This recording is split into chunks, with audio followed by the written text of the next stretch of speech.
So Redmi 5A was launched last month under a lot of hype, and it is being marketed as Desh ka smartphone here, especially for the price and also because of the made in India price tag. I've been using this phone for the past 30 days and let's see what my experiences are. Coming to the build, 5A has a unibody design but it is completely plastic.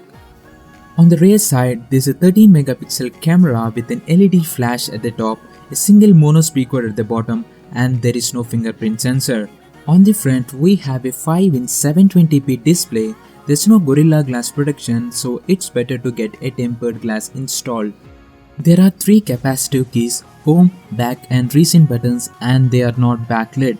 But there's a notification light right under the home button.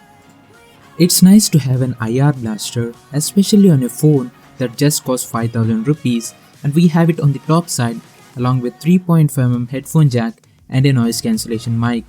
There's a micro USB 2.4 port and another noise cancellation mic at the bottom side. On the right of the phone, we have same power and volume button combination. On the left, we have 2 slots for SIM cards and micro SD card. The first slot takes 1 nano SIM card and the second accepts 1 nano SIM card and a micro SD card. It's nice to have a dedicated micro SD card as the storage available excluding the OS partition is only about 8GB. Overall, it's a compact phone making one-handed usage pretty much possible. Coming to the display, we have a decent 720p IPS LCD panel which seems to be same as Redmi 4A one, but the 5A panel has better color calibration. The viewing angles, color accuracy, brightness levels are fine, sunlight legibility is also good, but the panel is quite reflective. Moving on to performance, Redmi 5A is powered by Qualcomm Snapdragon 425 processor, which is a quad-core processor based on A53 cores, and it is coupled with Adreno 308 GPU. The variant I'm having is a 2GB RAM variant with 16GB storage, and there's also higher end one with 3GB RAM and 32GB storage. I haven't noticed any lag with day-to-day usage, and it can even run high-end games like Asphalt 8 with ease thanks to its 720p display. 5A also has almost all the important sensors like accelerometer, gyro, proximity, compass, and there's no heating issue with this phone. Regarding benchmarks, it got a score of 36,542 with Antutu and 59.6 frames per second with Nina Mark II. The UI is based on MIUI 9 and the Android version we are getting is Nougat 7.1.2. Looks wise, MIUI 9 doesn't look any different than previous MIUI versions, but it is faster now with couple of under-hood improvements. MIUI 9 is very feature rich, the stock launcher is highly customizable, and we also have a theme store included for theming entire UI. There's reading mode and you can also customize the display color tone. There's wallpaper carousel to customize the lock screen wallpaper. You can manage individual apps battery usage, restrict background activity, gestures for physical buttons, and yes, this double tap to wake the screen gesture. We also have an audio tuner to enhance the audio experience via headphones. There's also an optional quick pause menu and you can back up the system and apps data, and there's one-handed mode, apps lock, and dual app features included. 5A has VoLTE support out of the box on both slots, and it supports 4G and 3G simultaneously. Call quality and network reception has been great, and in my testing, I found 5A having better network reception than Mi A1, especially in low coverage areas. There are no drop calls, no network drops, or no random reboots with this phone whatsoever. The phone is very stable and will be great if you are getting especially for calling. 5A supports single band Wi-Fi, Bluetooth, GPS for navigation, and it also has FM radio. GPS is reliable and the location gets locked within a second or two. The audio output via headphones and loudspeaker is acceptable. There are no DACs, amplifiers, still the sound is pretty much satisfactory.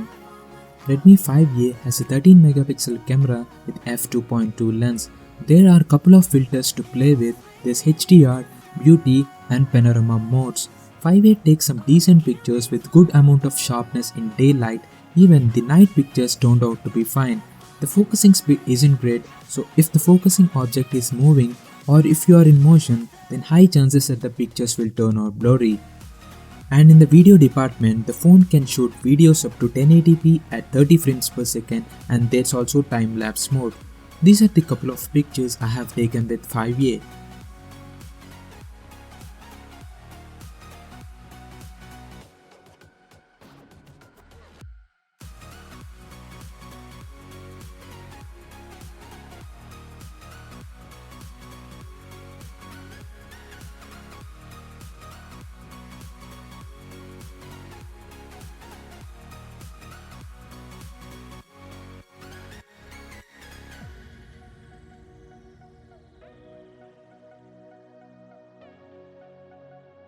And this is the 1080p video sample.